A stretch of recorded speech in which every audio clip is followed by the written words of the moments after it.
Hi friends, ಎಲ್ಲರೂ ಹೇಗಿದ್ದೀರಾ? ಎಲ್ಲರೂ ಚೆನ್ನಾಗಿದ್ದೀರಾ ಅಂತ ತಿಳ್ಕೊಂಡಿದ್ದೀನಿ. ನಾನು ಕೂಡ ಚೆನ್ನಾಗಿದ್ದೀನಿ.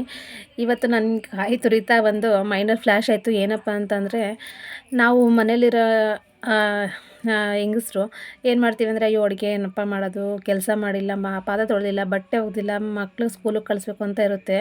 ಆದರೆ ಗಂಡಸ್ರುಗಳು ಏನು ಮಾಡ್ತಾರೆ, ಅವರು ರೇಷನ್ ತಂದು ಹಾಕಬೇಕು, ಮನೆ ನೋಡ್ಕೊಬೇಕು, ಮನೆಯೆಲ್ಲ ನಿಭಾಯಿಸಬೇಕು, ಹುಷಾರಿಲ್ದಿದ್ರೆ ಹಾಸ್ಪಿಟ್ಲಿಗೆ ಕರ್ಕೊಂಡು ಹೋಗ್ಬೇಕು, ಹೊರಗಡೆ ಕರ್ಕೊಂಡು ಹೋಗಬೇಕು, ಅದಕ್ಕೂ ನಾವೇನಾರ ಬೇಜಾರು ಮಾಡ್ಕೊಂಡಿರ್ತೀವಿ.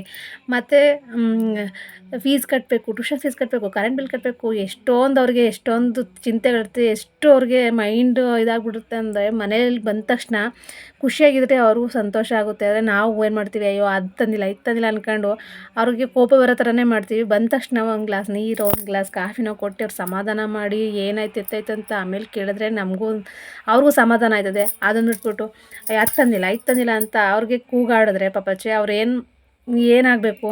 ನಾನು ಎಲ್ಲರಿಗೂ ಹೇಳ್ತಾ ಇಲ್ಲ, ಕೆಲವ್ರು ಮಾತ್ರ ಕೆಲವ್ರು ಹೆಂಗಸ್ರುಗಳಿರ್ತಾರೆ, ಬಂದ ತಕ್ಷಣ ಜಗಳ ಮಾಡೋದು, ಬಂದ ತಕ್ಷಣ ಕಿರ್ಚಾಡೋದು, ಆ ಥರ ಇರುತ್ತೆ. ಅವ್ರಿಗೆ ಹೇಳ್ತಾ ಇರೋದು, ಬೇಜಾರು ಮಾಡ್ಕೊಂಬೇಡಿ, ಇದನ್ನೆಲ್ಲ ನಿಭಾಯಿಸಿರೋಂಥವ್ರು ಬೇಜಾರು ಮಾಡ್ಕೋಬೇಡಿ. ನನಗನ್ಸಿದ್ದನ್ನ ನಾನು ಹೇಳಿದ್ದೀನಿ. ಯಾರಿಗಾದ್ರೂ ಬೇಜಾರಾದರೆ ಖಂಡಿತವಾಗ್ಲೂ ಬೇಜಾರು ಮಾಡ್ಕೋಬೇಡಿ. ಇವತ್ತಿನ ವೀಡಿಯೋ ಅಷ್ಟೇ. ಎಲ್ಲ ಗಂಡಸ್ರನ್ನ ಎಲ್ಲ ಹೆಂಡ್ತಿದ್ರು ಅರ್ಥ ಮಾಡ್ಕೊಳ್ಳಿ ಅಷ್ಟೇ.